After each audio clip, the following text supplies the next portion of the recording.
चारों तरफ सिर्फ बर्फ, जमा देने वाली ठंड और समंदर के बीचों बीच टूटता हुआ एक जहाज। आज की इस डीप डाइव में हम जिस कहानी को डिकोड करने वाले हैं वो सिर्फ एक एडवेंचर नहीं है, बल्कि इंसानी क्षमता की सबसे चरम परीक्षा है। हम बात कर रहे हैं 1914 के मशहूर इंपीरियल ट्रांस एंटार्क्टिक एक्सपेडिशन की। तो चलिए बिना वक्त गवाए सीधे इस दिल दहला देने वाली घटना में उतरते हैं। 497 ये कोई मामूली नंबर नहीं है। जरा इमेजिन करके देखिए, पूरे 497 दिन।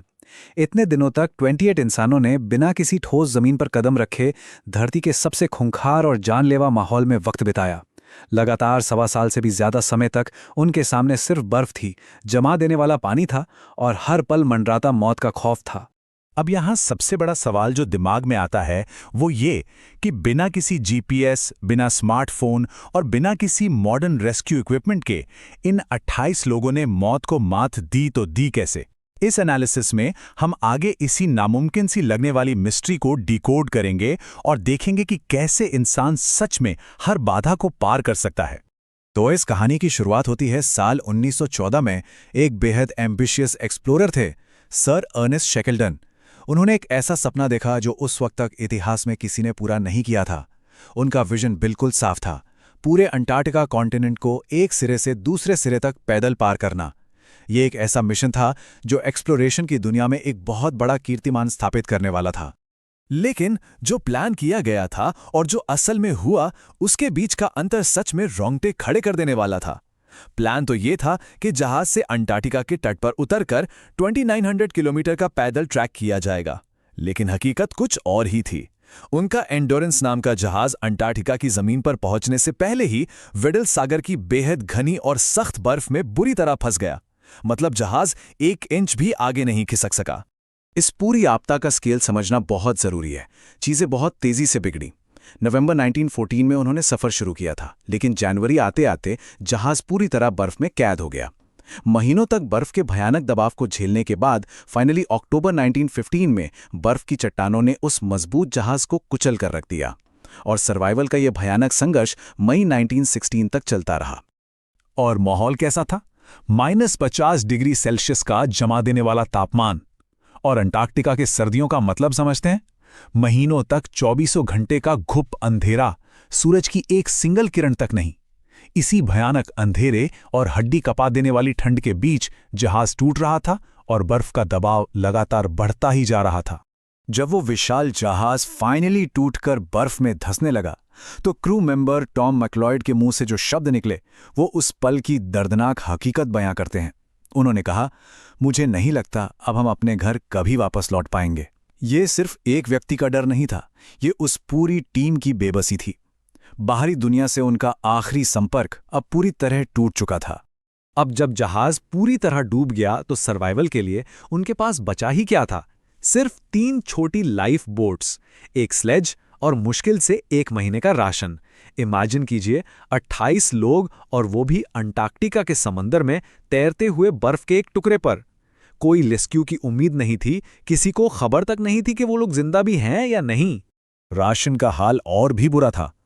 हर आदमी को दिन भर में सिर्फ 1 बिस्किट, थोड़ा सा पानी मिला हुआ दूध, कोको और मामूली सा मीट पेस्ट मिलता था, बस।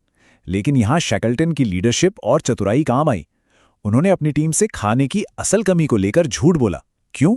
ताकि उनका मोटिवेशन बना रहे और मानसिक रूप से कोई इंसान टूटने ना पाए। असल में सर्वाइवल सिर्फ शारीरिक ताकत का खेल नहीं होता, इसके लिए एक अद्वितीय मानसिक शक्ति चाहिए होती है। हमारे सोर्सेज में एक बहुत ही पावरफुल उदाहरण दिया गया है, जहां एक व्यक्ति ने आग में 53% शरीर जलने के बाद भी हार नहीं मानी और फिटनेस में वर्ल्ड रिकॉर्ड तक बना दिया। शैकल्टन की टीम को भी इस मौत के कुएं से बाहर आने के लिए बिल्कुल ऐसी ही अटूट मानसिक शक्ति की जरूरत थी। और फिर एक दिन वो बर्फ का टुकड़ा भी टूटने लगा जिस पर उन्होंने अपना कैंप लगाया था। अब उनके पास उन छोटी नाव में उतरने के अलावा कोई चारा नहीं था। लगातार 7 दिनों तक जमा देने वाले पानी और खतरनाक आइसबर्ग्स के बीच संघर्ष करते हुए वो आखिरकार एक सुनसान जगह पहुंचे जिसे एलिफेंट आइलैंड कहते हैं। इतने लंबे वक्त बाद पहली बार उनके पैरों ने किसी ठोस जमीन को छुआ था। लेकिन खुश होने का कोई कारण नहीं था, क्योंकि एलिफेंट आइलैंड पूरी तरह वीरान था। वहां से कोई जहाज नहीं गुजरता था। इसलिए शैकल्टन ने 3 रेस्क्यू ऑप्शंस कैलकुलेट किए। केप हॉर्न या फॉकलैंड जाना पास था, करीब 800 किलोमीटर, लेकिन वो हवाओं के खिलाफ था। इसलिए उन्होंने सबसे लंबा 1300 किलोमीटर दूर साउथ जॉर्जिया जाने का फैसला किया, क्योंकि मैथमेटिकली हवाएं और लहरें उस दिशा में उनका साथ दे सकती थी। पर साउथ जॉर्जिया तक जाने का मतलब था ड्रेक्स पैसेज से गुजरना। जी हां, दुनिया का सबसे खतरनाक समुंदर। जरा सोचकर देखिए, एक छोटी सी बिना छत वाली नाव, 12-12 मीटर ऊंची खतरनाक लहरें, बर्फीला तूफान, दिन में 20 घंटे से ज्यादा का अंधेरा और रास्ता खोजने के लिए सिर्फ एक छोटा सा सेक्सटेंट इंस्ट्रूमेंट। ये मौत के मुंह में सीधा जाने जैसा था, लेकिन सच कहें तो दूसरा कोई रास्ता भी नहीं था। किसी चमत्कार से कम नहीं था कि शैकल्टन और उनकी छोटी टीम साउथ जॉर्जिया के तट पर पहुंच गई, लेकिन मुसीबतें अभी भी पीछा नहीं छोड़ रही थी। लैंडिंग आइलैंड के बिल्कुल गलत तरफ हो गई थी। अब रेस्क्यू स्टेशन तक पहुंचने के लिए शैकल्टन और उनके 2 साथियों को 10,000 फीट ऊंचे अनजान बर्फीले पहाड़ों को पैदल पार करना पड़ा। बिना किसी टेंट, बिना किसी गियर के लगातार 36 घंटे तक वो पहाड़ों और खाइयों के बीच चलते रहे। खैर, अब जरा वापस एलिफेंट आइलैंड की तरफ चलते हैं, जहां बाकी 22 लोग अभी भी फंसे हुए थे। वहां फ्रैंक वाइल्ड नाम के क्रू मेंबर ने लीडरशिप संभाल रखी थी।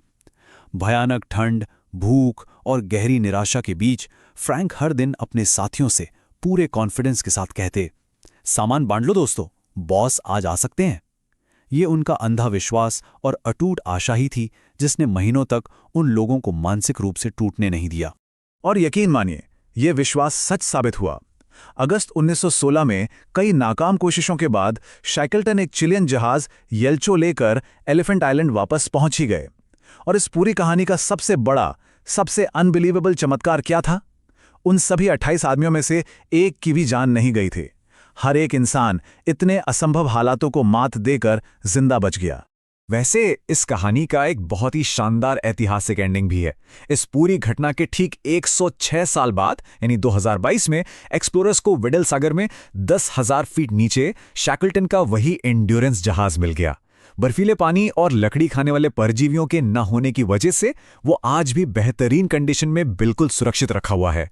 तो ये कहानी सिर्फ एक सर्वाइवल एडवेंचर तक सीमित नहीं है, बल्कि ये हमें ये सोचने पे मजबूर करती है कि अगर इंसान के पास पूर्ण मानसिक दृढ़ता हो, अटूट संकल्प हो और असाधारण लीडरशिप हो, तो क्या कुछ अचीव नहीं किया जा सकता?